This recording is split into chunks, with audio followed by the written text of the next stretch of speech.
தோணும் போதுதான் படம் பார்த்துட்டு ரிவ்யூ கொடுக்குற நம்ம இன்னைக்கு நவம்பர் 14 செல்வராஜ் செல்வமணி டைரக்ட் பண்ணி துல்கர் நடிப்பில் வெளியா இருக்கிற காந்தா படத்தோடைய என்னுடைய ஒப்பீனியன் எப்படி இருக்குன்றதான் நம்ம இன்னைக்கான வீடியோல பார்க்க போறோம். வாங்க வீடியோக்குள்ள போலாம். மகாதேவ் அப்படின்ற மகா நடிகருக்கும் அவருக்கு கத்து கொடுத்த இயக்குனருக்கும் இடையே நடக்கக்கூடிய சண்டை, இந்த சண்டை எந்த கட்டத்துக்கு போகுது அப்படின்றதான் இந்த படத்துடைய entire story. First of all இந்த படத்துடைய பாசிட்டிவ் அப்படின்னு சொல்லணும்னா, படத்துல வரக்கூடிய ஒவ்வொரு விஷுவலும் அவங்க எந்த அளவுக்கு மேக்கிங்கா ஒரு சினிமாட்டிக்கா ஒரு சினிமாவை பிரசன்ட் பண்றாங்க அப்படின்ற விதத்துல ரொம்பவே சூப்பரா கொண்டு போயிருந்தாங்க. துல்கரை பொறுத்த வரைக்கும் ஆக்சுவலா நடிகர் திலகம் குரூப் அப்படின்னு சொல்லிட்டு ஒரு படம், அப்புறம் இன்னொரு படம் சொல்லணும்னா லாஸ்ட் இயர் ஒரு படம் ரிலீஸ் ஆச்சு லக்கி பாஸ்கர். ஸோ இந்த படங்கள்லாம் நான் ஒரு கேட்டகரியா எடுத்துக்குவேன். இதை தாண்டி இருக்கக்கூடிய ஒரு சில படங்கள் அப்படின்னு சொல்லலாம், பல படங்களும் சொல்லலாம். ஏன்னா அதெல்லாம் டிஃப்ரெண்டான ஒரு ஆக்டிங் வெளிப்படுத்தியிருப்பாரு. அதை விட கூடுதலான எக்ஸ்ட்ராடினரியான ஒரு பெர்ஃபார்மன்ஸை அந்த படத்துல பெர்ஃபார்ம் பண்ணியிருக்காங்க. இனிமேல் இது உங்க சினிமா செட் இல்ல, என் போலீஸ் ஸ்டேஷன். மோகன் உன் சாவு என் கையில். இவன் நிஜமாவே பெரிய நடிகரா? என்ன விளையாடுறீங்களா?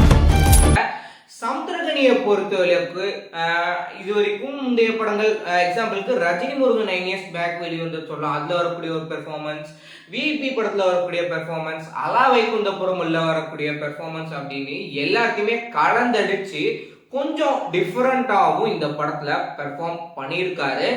ராணா பாகுபலியே இந்த அளவுக்கு ஒரு பயங்கரமான ஒரு வில்லன் கேரக்டர் பண்ணியிருப்பாரு அப்படின்னு சொல்லி தெரியும். ஆக்சுவலா நான் ராணா நடிச்ச தெலுங்கு படங்கள்லாம் பெருசா பார்த்ததில்ல. பட் இதுல சும்மா ஒரு நக்கலா ஒரு தெனவட்ட அவருடைய கேரக்டரை வடிவமைச்சது ரொம்பவே நல்லா இருந்ததுங்க.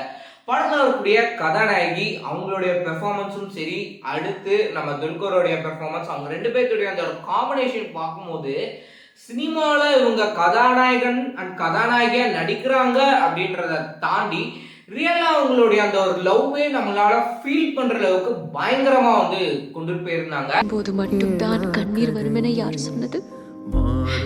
இது ஆனந்தத்தின் ஊற்று. ரொம்ப நல்லா நடிச்சீங்க.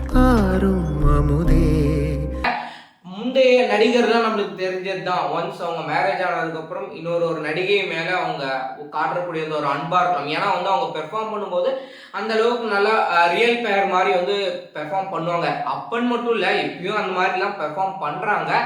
பட் இருந்தாலும் அப்போ அவங்க இருந்த ஒரு கேரக்டர், அவங்க என்ன மாதிரி மயங்குறாங்க அப்படின்றதுல இருக்கும் இல்லையா? ஸோ அதெல்லாமே ரொம்பவே அழகாகவும், இன்னொரு பக்கம் பேர மியூசிக் அப்படின்ற ஆஸ்பெக்ட்ல மியூசிக் டைரக்டரும் சரி, அதுல வரக்கூடிய ஒவ்வொரு பாடல்களுமே கதைக்கு தகுந்த மாதிரி அந்த அளவுக்கு சூப்பரா கொடுத்திருந்தாங்க. ஆன் த ஹோல் இந்த படம் எப்படி இருக்கு அப்படின்னு எடுத்தீங்கன்னா, இந்த படத்துல குறை அப்படின்னு சொல்ற அளவுக்குலாம் பெருசா இருக்காதுங்க. ஒரு சினிமா எப்படி எடுக்கணும், ஒரு சினிமா டைரக்டர் ஆகணும், ஒரு சினிமோகிராஃபர், சினிமாவில் என்ன வேணாலும் சாதிக்கணும் அப்படின்னு நினைக்கிறவங்க எல்லாத்துக்குமே இந்த படம் ஒரு எக்ஸாம்பிள் அப்படின்னு சொல்லலாம். படத்துல திருச்செங்கோடு மகாதேவ் அப்படின்னு சொல்லி மென்ஷன் பண்ணியிருப்பாங்க. ஆக்சுவலா அந்த படம் தியாகராஜ் பகவத் அவருடைய பேஸ் பண்ணி இந்த படத்தை எடுத்திருக்காங்களோடைய, அந்த படம் மாடர்ன் ஸ்டுடியோஸ் அப்படின்னு சொல்லிட்டு ஏற்கனவே முன்ன இருந்தக்கூடிய ஒரு ஸ்டுடியோங்க. ஸோ சேலம் மாவட்டத்துல திருச்செங்கோடு அப்படின்னு அந்த டீக்கு ஏற்ற மாதிரி இருக்குது அப்படின்றதுக்காக மட்டும்தான் அவங்க மென்ஷன் பண்ணியிருந்தாங்க.